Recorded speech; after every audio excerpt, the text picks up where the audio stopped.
Hello, ladies and gentlemen. We are starting a new unit today. So, if you'll remember everything that we've gone over this semester, we've gone over industrialization in Unit 5. We went over imperialism in Unit 6. We talked about nationalism in both of those units. And at the very end of Unit 6, we made it very obvious that the world was going to be in conflict because of nationalism and industrialization and imperialism. This unit, Unit 7, is called global conflict. So everything that we've already gone over is context for these global conflicts that will occur. What are the global conflicts? The easier way to say them, it's World War One and World War Two. I'm not going to keep it a secret from you guys here. So we'll be talking about the causes of World War One and World War Two, and then the effects of them as well. We are also in a new time period. We are in the time period 1900 to modern. So hopefully by the end of Unit 8 and Unit 9 will be up in the modern day, the part of history that we are living through. Let's go ahead and get started here. Now, I will say that this lecture is pretty long. There's a lot of information that I need to get through. I will try to move through it fairly quickly by mainly cutting out most of the stories that I tell. So I'll kind of just stick with the facts and move on there.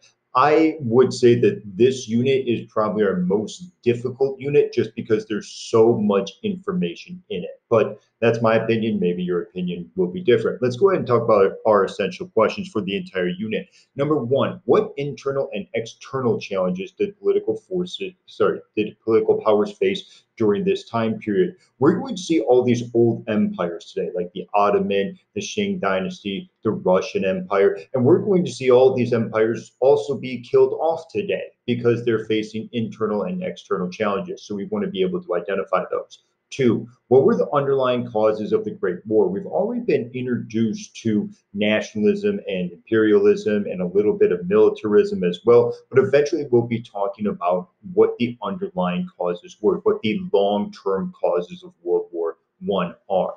Number three, how did the technological increase during the Industrial Revolution lead to atrocities in both world wars? We're going to be looking at the massive amount of genocides that have taken place during this time period. That includes the Holocaust, but isn't limited to the Holocaust. I know very often, especially in American classrooms, we study the Holocaust and pretend that it's the only genocide that's ever occurred. It's not. It's obviously incredibly important to study, and we'll study it, but we're going to see other atrocities occur, and we're going to talk about the technology behind it. And number four, how did the failure of the Paris Peace Conference and the Treaty of Versailles lead to World War II? We're going to see that at the end of World War One, many of the world leaders fail at addressing the issues, the causes of World War One, and that in turn leads to World War II. That's kind of getting ahead of ourselves a little bit because that's going to be a few more lessons in. What do we want to do today? We want to explain how internal and external factors caused change. Remember, one of our historical reasoning skills is causation. So we want to be able to show causation. We want to show what caused these empires to collapse. And number two, we should be able to compare. That's another historical reasoning skill, the internal and external challenges faced by each society. We'll talk about the proof of understanding more when we get to class. Let's go ahead and get into the Ottoman Empire. We've already talked about the fact that the Ottoman Empire is the old sick man of Europe, that they are in the decline, and that it's really kind of the beginning of the end for them. What we're seeing is many nationalism movements. If you look at this picture here, this man represents the Ottoman Empire, and you can see he's very upset at these two guys, Bosnia and Herzegovina and Bulgaria, breaking away from the Ottoman Empire. We talked about these nationalistic movements and how these European Christian nations in the Balkans wanted to break away from Turkey. Obviously, that's going to make the Ottoman Empire even weaker. We also see the Tanzimat reforms, and we talked about how those reforms were opposed by traditional Muslims. So we see that the Ottoman Empire is not as industrialized like the Europeans are. So we see that both of those factors here, these nationalistic movements and the Tanzimat reforms and the kind of the opposition to them, are reasons why the Ottoman Empire will eventually collapse. This is the kind of the final end of it here. And this is the last time we'll talk about the Ottoman Empire. because the Ottoman Empire will be no more. We talked about the Young Turks and how they wanted to modernize society, but they also wanted to use Turkification against minority populations, which greatly upset those minority populations, like all the European Christians in the Balkans, and then the Armenians as well, and even some of the Arab population, as we'll talk about more when we talk about the actual fighting of World War I. Eventually, we'll get this guy right here, Mustafa Kemal, who will be eventually called Ataturk. He calls for self-determination after World War I. By the time he is in power, World War I is over. The Ottomans are incredibly weak, and Kemal overthrows the Ottomans and establishes the Republic of Turkey. Now, the reason he does this is he wants Turkey to remain independent from British and French control. What we'll see after World War I is that the British and the French are going into the Middle East, and they're going to try to grab up as much of the former Ottoman Empire as possible. They won't be able to touch Turkey because of this guy right here. He's going to put in some more modern reforms. He's going to actually try and obviously make it a republic instead of an empire, but he's also going to have better education, and he's going to give voting rights for women. So we see that through Mustafa Kemal, he pushes forth all of these modernization reforms that really needed to happen in order for Turkey to remain a strong and powerful part of Europe. We'll talk about Turkey more when we look at the decolonization efforts in Unit 8. Let's go. What we need to really get from this is that this is the end of the Ottoman Empire. The Ottoman Empire faced internal challenges like opposition to the Tanzimat reforms and external challenges like the West being far more industrialized than they were, which led to their demise. We'll do the same thing for the Qing dynasty and the Russians. We'll be able to look at both internal and external challenges to their power that ultimately bring them down, just like what happened to the Ottomans. Here's our transition slide, the fall of the Qing, the rise of the sun. That's a joke. You'll get that joke hopefully in just a second here. So let's do a quick review of what was going on in the Qing dynasty. As we see here, we see this political cartoon is titled Another Sick Man. So we have the Ottoman Empire here, the old sick man of Europe. Well, the Qing dynasty is an old sick man as well. They've been around for an incredibly long time, since 1644, and things are falling apart. We saw in our last unit, we had the Opium Wars and the Treaty of Nanjing, and this led to those spheres of influence in which all these foreign nations came in, and they started to take up different parts of China and engage in different trade deals in order to benefit themselves. That is an external challenge to the Qing dynasty, as we see Western nations come in. The Taiping Rebellion we saw, which was led by Chinese Jesus, Hong Xiuquan. Well, that's an internal challenge because those are Chinese fighting against their own government. So we see both external and internal challenges right off the bat. We have the self-strengthening movement and the opposition to the 100 Days of Reform. If you'll remember, the 100 Days of Reform was an opportunity for China to begin to industrialize and modernize. They wanted a constitution. They wanted to engage in industrialization. They wanted to be more like Europe. And if you'll remember, there was major opposition to this, as seen in the person of Dowager Cixi and in the Boxers who engaged in the Boxer Rebellion that we talked about in our last unit. So we see that this poor leadership and this opposition to modernization are also internal challenges holding the Qing dynasty back and making it very weak. This will eventually lead to a revolution. Before we get to that revolution, let's look at some quotes here. So we see this editorial on China's examination system. So this comes from a man in China. He says, for the court to use poetry, rhyme, prose, and fine script as criteria for the examinations for men of ability is truly vulgar and ridiculous. We talked about the Chinese civil service exams. We've talked about those since our very first day in class, and we've seen how important those are. We saw how that acted as a meritocracy in order to promote the best people, but this individual is saying, look, these exams no longer promote the best people. Yes, they may promote people who can read poetry and know the Confucian classics, but they're not promoting people who are good at math and science and industry and everything else you need in order to have a modern society. So we see that China's old ways are really holding it back and preventing it from competing with the rest of the world. We even see this appeal to Emperor Guangxu in 1898. He says, if your majesty, with your discerning brilliance, observes the trends in other countries, you will see that if we can change, we can preserve ourselves, but if we cannot change, we shall perish. And he's absolutely right. Now, Emperor Guangxu is much more willing to change and industrialize and modernize, but Dowager Cixi, who is actually the one running the show, isn't. So when we see the 100 Days of Reform that occurred in 1898, we also see the opposition to that 100 Days of Reform in the person of Dowager Cixi and the group called the Boxers. So we see this opposition, and that's going to be an internal challenge to the Qing dynasty. Now we have the rise of the Sun, and hopefully now you get the joke here. Sun Yat-sen, that's this guy right here. He went abroad to study Western society. He wanted to see exactly what the West was doing and how they did it. He comes back to China and he sees all the horrible things that are going on with the Qing dynasty. He says, this is ridiculous. We're being taken advantage of.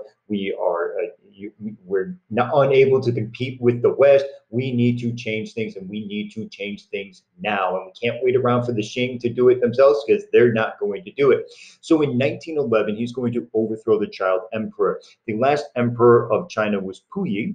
He was a child emperor, which I think I thought I had a picture of him in here, but I guess I don't. But he is overthrown by Sun Yat-sen, and this ends the Qing dynasty. This ends dynastic rule in China that had existed for thousands of years. So for thousands of years, for the entire time we've been studying the history of China, they have been under some sort of dynastic empire rule. But all of that changes with Sun Yat-sen. What does he want to do? Overthrow the Qing. Done. They're gone. Establish a republic. Done. He's going to establish that. And the last one is redistribute land. I put that in bold because that's going to be incredibly important, not only for China, but for Russia and for Mexico that we'll be studying in this lecture in just a little bit as well. Now, Sun Yat-sen has three principles: nationalism, democracy, and livelihood of the people. What does he mean by all that? Nationalism, get the foreigners out, okay? Stop this imperialism thing that's going on. Get the foreigners out of here, allow us to be self-sufficient. Number two, democracy. The people need to be the one to make decisions. They can't just be listening to a king or queen tell them what to do, or an empress or an emperor tell them what to do. And then number three, the livelihood of the people. Sun Yat-sen saw the wealth disparity. After all, we talked about the Taiping Rebellion, and we said that the wealth disparity is a reason that that rebellion occurred in the first place. The poor were very poor and didn't have opportunities. The rich were very rich because they engaged in corruption. And so that's why Sun Yat-sen wants to redistribute the land. He wants to give more land to the poorer people so that way they have the opportunity in order to make themselves wealthier. He establishes the Republic of China, or the ROC, and he founded the Kuomintang, or the KMT, which is the Nationalist Party. Eventually, they're going to compete with the communists, and we'll talk about that in just a moment here. Let's look at his quote here. So Sun Yat-sen, he's talking about the fundamentals of national reconstruction. He's talking about what he wants to do and why he wants to do it. So we see, first off, this underlying part: under Manchu occupation of the Chinese people. The Qing dynasty were seen as foreigners who were controlling the Han Chinese. And so many of the Han Chinese wanted someone to unite them and drive out the foreigners. Well, that person was Sun Yat-sen. We also see that he wants a threefold separation of power with the legislative, judicial, and executive branches, just like any constitutional country in Europe. So we see that Sun Yat-sen very much wants to overthrow the old way, the Qing dynasty, and wants to bring in the new way, constitutional republics. Now we need to talk about land distribution in China specifically. There's a lot of information that's with the Chinese Civil War. Unfortunately, I'm kind of limited on time, so I can't go through it too much. But between 1927 and 1949, you get a battle between the moderates and the radicals. Just like we saw in the French Revolution and every single other revolution, you always have the moderates versus the radicals. The moderates don't go far enough. That upsets the radicals. The radicals start taking over. In this case, the moderates are the people in the ROC, the Republic of China. They want to make some minor reforms and change some things around. However, people of the CPC, the Communist Party of China, they they want more radical reforms. They want to kind of not only overthrow the whole system, but really engage, like their name says, in communism. So this leads to a civil war that's intermittent. It goes on and off. As you see here, eventually World War II is going to kind of break it up a little bit, and China's going to be involved with that. We're going to see the Japanese invasion that we'll talk about in one of our future lectures. But eventually, the ROC loses. They are banished to Taiwan, which is still a big issue today that unfortunately we can't talk about right now, but we'll talk about it hopefully in a later lecture. And the Communist Party of China is going to take control. We see that both the Communist Party today, the CCP under Xi Jinping, and the ROC, the Republic of China in Taiwan, both look to Sun Yat-sen as their founder. What we need to know for our purposes, the CCP wins. The communists are in China. What are they going to do? They're going to redistribute the land. Who's the one who leads all this? An individual named Mao Zedong. Mao Zedong promotes communism in China, and the peasants love him because he's talking all about land reform. He says, I'm going to take land from the rich, I'm going to give it to you guys. And so peasants obviously are going to support him. But Mao Zedong also realizes that he needs to compete with the West. He sees the West as highly industrialized, the West is modernized, and so he has to do the same thing. And he can't just wait around. He needs to industrialize and do it so quickly. So he uses something called collectivization. What he's going to do is he'll engage in a classicide where he's going to kill off all of the rich landlords. And there are pictures of this. I'm not going to show them to you, but there's pictures of Mao Zedong and his officials killing off all of these landlords. They take the land from the landlords and they give it to the people. But the way they give it to the people is a collectivized way. Instead of giving it to a person and saying this is your private property, what they do is the government says this is a massive piece of land. All of us will work on it collectively. So no one owns the land. The government owns the land, but no one owns the land. It's just that the peasants happen to work on it. What Mao Zedong does is he sets up a quota expectation in which he goes to these collectivized farms where people are living on them, but there's no private property. He sends officials to these collectivized farms in order to gather food, in order to feed people in the city who are the ones who are actually doing the industrialization. Well, these officials take more and more food and leave less and less food for the actual peasants. So this leads to an abundance of food in the cities for the people who are actually working in the factories and engaging in industrialization, and a lack of food on these collectivized farms, which leads to starvation and the death of 30 million people. We're going to see collectivization also used when we talk about Russia. So if you didn't understand it right there, we'll see another example of it momentarily.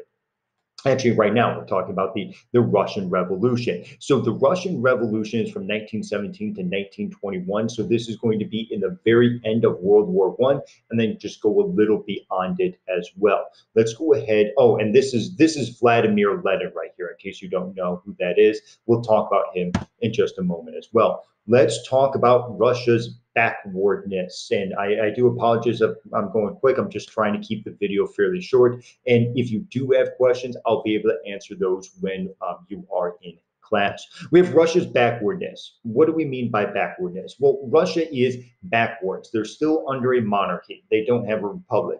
They're not very industrialized as well. They still have serfs. They're still incredibly anti-Semitic. all of these backwards things. Pretty much the rest of Europe has gone ahead and industrialized and modernized, and Russia is just kind of standing still. That is until the Crimean War. In the Crimean War, we're not going to get into the causes of the Crimean War. We see Russia versus the Ottomans, the French, and the British. The Russians lose. But this loss is incredibly important to them because what they notice is that the British and the French are way more industrialized. They have way better technology. And so Russia says, well, we are not as good as France and Britain. So we need to catch up. We need to industrialize and modernize as quickly as possible. And so they begin to modernize. This war very much highlights their backwardness. So in 1861, serfdom will be abolished. The reason it's abolished is to allow the serfs to start to move into the city. Yes, there's some moral reasons as well, like serfdom is really bad and the serfs, were in tough working conditions and whatnot. But the more practical reasons are we need to get the serfs off the land that they are legally supposed to be on and get them into the cities so we can industrialize. Because if we don't industrialize, we're not going to have a nation anymore. And so we see that many serfs move into the city. Most of them are still going to be illiterate and actually stay on the farms, but many of the serfs start to become educated within these cities. And we've seen this before. When people move into the cities, they start to express these political ideologies. And when more and more people can have access to more and more thoughts and ideas and political power, they're going to use that as well, just as we saw with the French Revolution. So we'll talk about that more in just a moment when we get to Vladimir Lenin. We'll also see that Russia's backwardness stems from the fact that they have a love of what I call the strongman. They love having a monarch. They love having a czar to control everything and to keep everything in order. For them, it's just a way that they run their society. And there are many societies, including Mexico, that we'll talk about in just a second here, who have a love of a strong man, who really like having a monarch.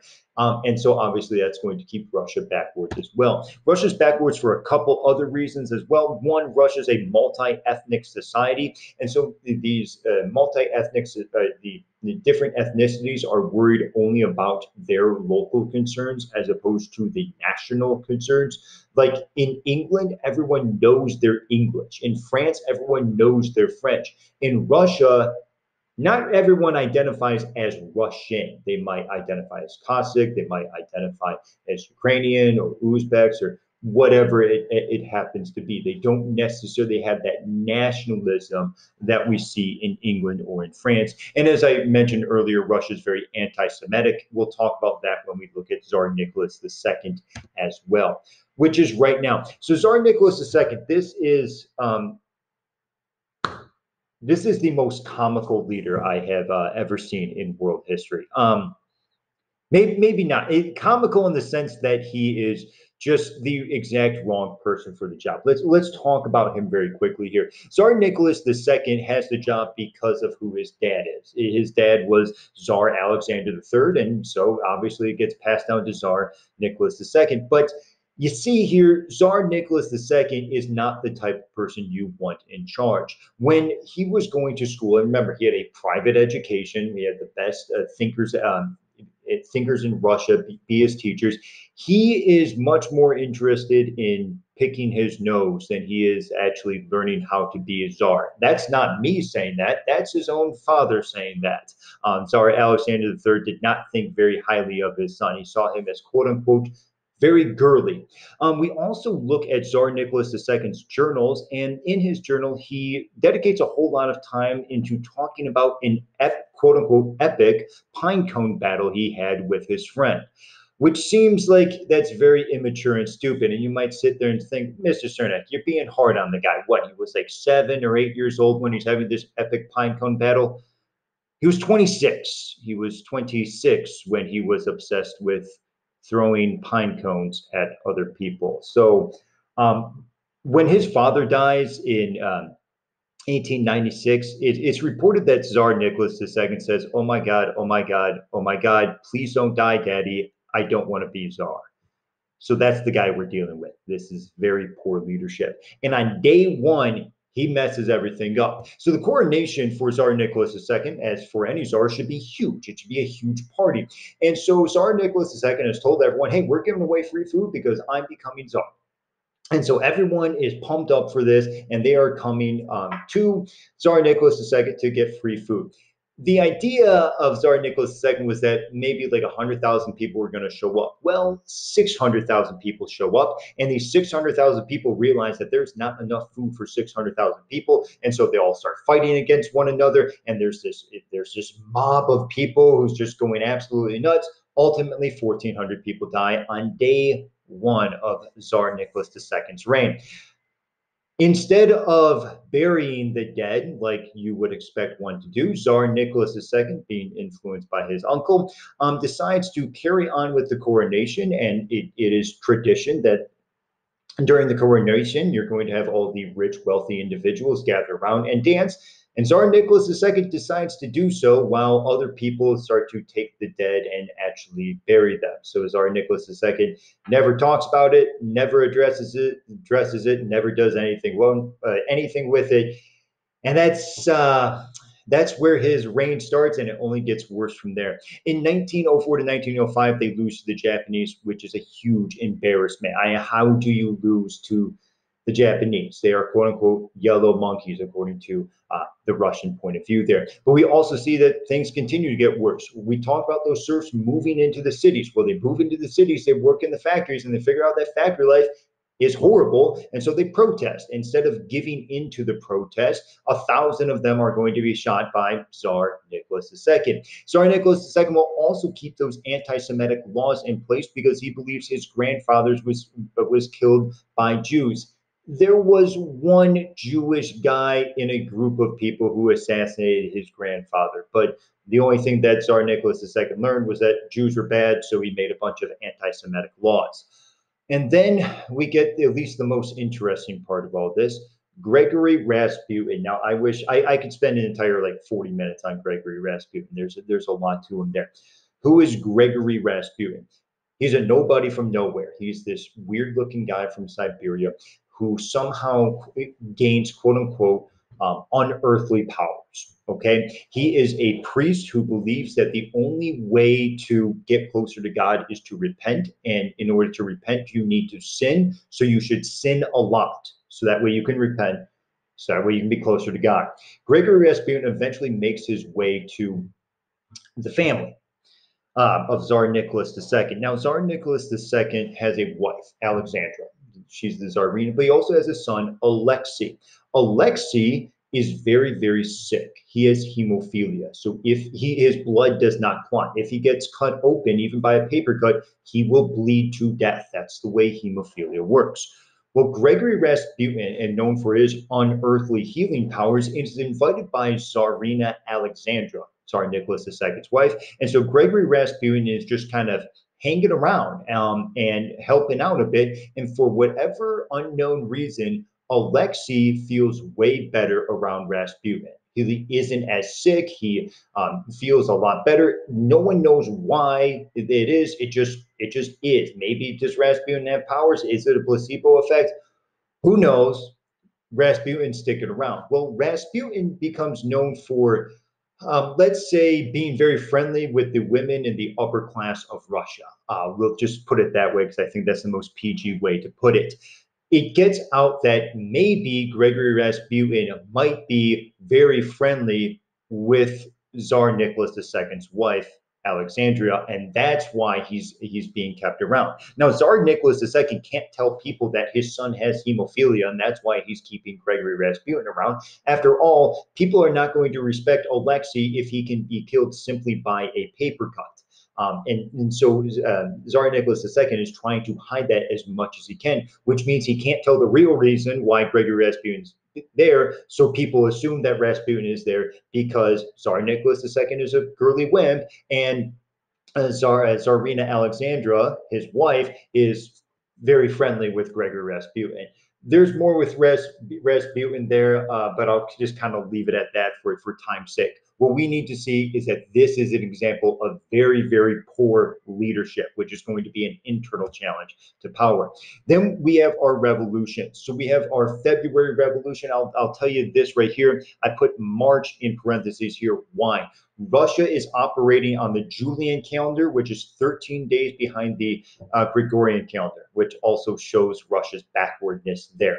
The Gregorian calendar is what we use today. So their revolution takes place in February while the rest of the world is in March. So it's called the February Revolution, but every once in a while people call it the March Revolution. So I wanted to put both out there. They're the same exact revolution. We see that this is taking place during World War I.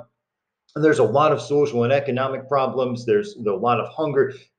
Russia's getting just destroyed in World War I. We'll talk about that more when we actually look at World War I. Alexander Kerensky establishes the provisional government, which is they are the moderates here. They're the ones who are trying to overthrow the system and set up moderate reforms. However, they don't take Russia out of the war, which is really what the people want to occur.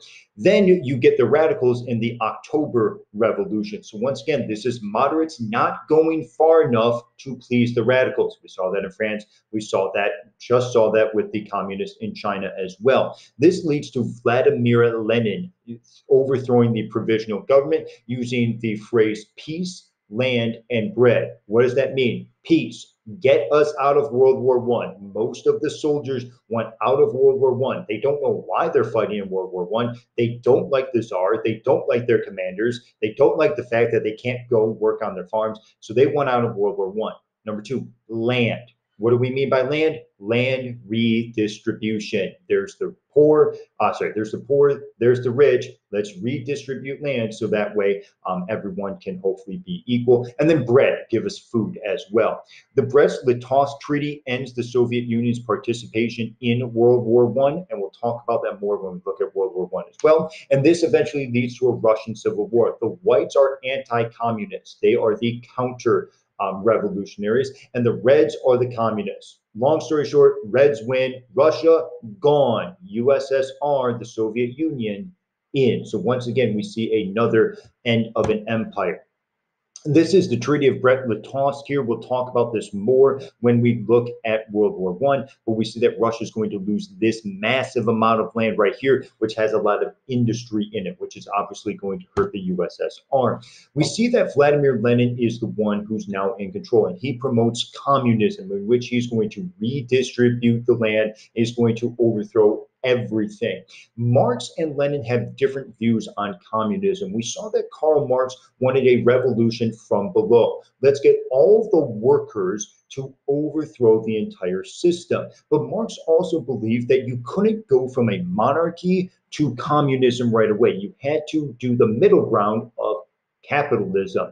Lenin says, no. We don't have time to do capitalism. We're going from a monarchy straight to communism. And the way we're going to do that is we're not going to wait for a bunch of stupid factory workers from below to do it. We're going to get a bunch of intellectuals from above to just kind of jump over this capitalist part, to speed up everything. That's obviously, there's much more to it than that, but that's kind of the basics of it. However, Lenin dies in 1924, so he's really unable to see all of this through, but it does lead to this guy right here, Joseph Stalin. Now, he was party secretary under Vladimir Lenin, but what he is going to do is he's going to use collectivization as well. Instead of being called the Great Leap Forward, it's going to be called the 5-year plans. He's going to redistribute land. How? He's going to kill all the landowners. He's going to take the land from the government, and he's going to put people on collectivized farms. Wow, that is really similar to Mao. It's almost as if Mao copied Joseph Stalin. This leads to a massive amount of industrialization. I mean, these collectivized farms allowed people to work in the cities and allowed people to have access to food. However, we see that just like in Mao's Great Leap Forward, the people who are actually working on these collectivized farms are the ones who are going to starve to death. Ultimately, anywhere from about 7 to 8 million people are going to die due to starvation because of this land redistribution that we call collectivization. We'll talk about Stalin more because he's going to be a key part of the Cold War when we get to that in Unit 8.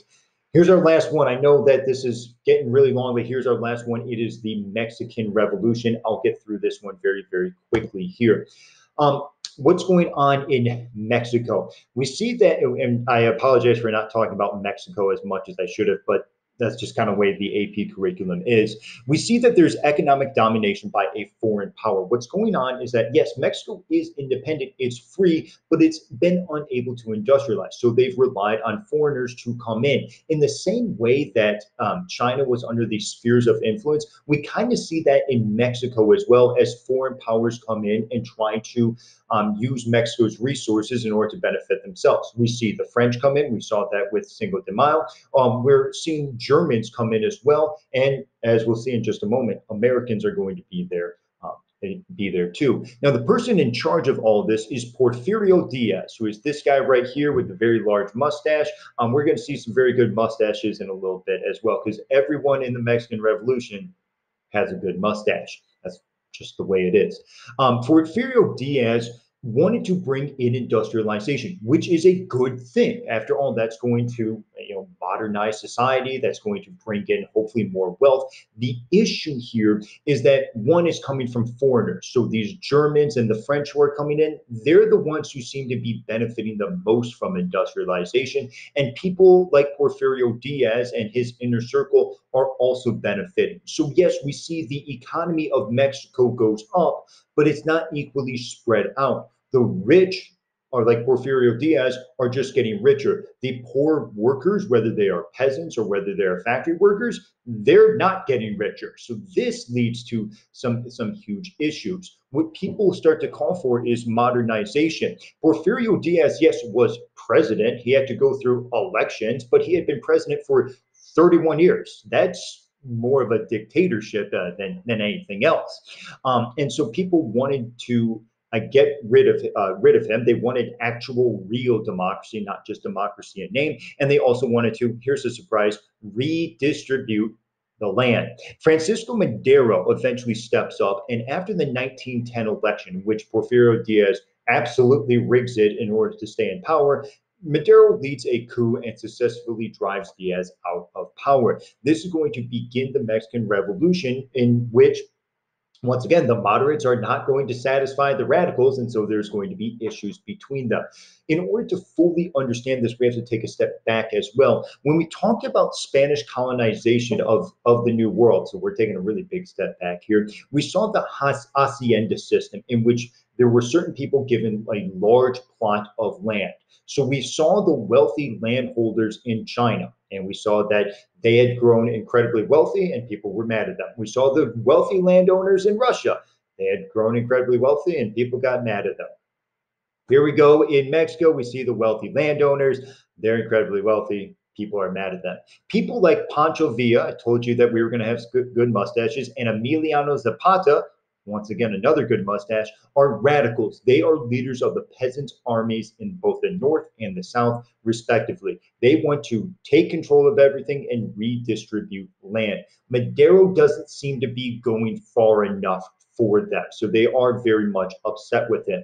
What they want is they want political freedom. They want everyone to actually be able to vote. Or when I say everyone, all males. Number two, they want to nationalize all church property. They see that the Catholic Church is far too powerful in Mexico, and so they want to take it down a peg. Three, they want secular education. And number four is the most important one, redistribute land to the poor farmers. We eventually get to the point where Madero is going to be assassinated by a conservative Victoriano Huerta. This is a counter coup. So he's a very conservative individual. He would have been a supporter of Porfirio Diaz. The U.S. actually intervened in order to help Huerta, which the U.S. intervening is the important part of this slide here. The U.S. intervened in order to improve their business relations, but then in 1914, Woodrow Wilson is elected. Instead of having William Howard Taft, Wilson is president, And he doesn't like Huerta at all. He wants him gone. And so he refuses to work with him. This eventually leads to the Tampico affair. Now, in the Tampico affair, the United States had sent its navy down to Veracruz. And they're in Veracruz, and the reason they're doing so is to protect the American oil industries that America happens to have in Mexico.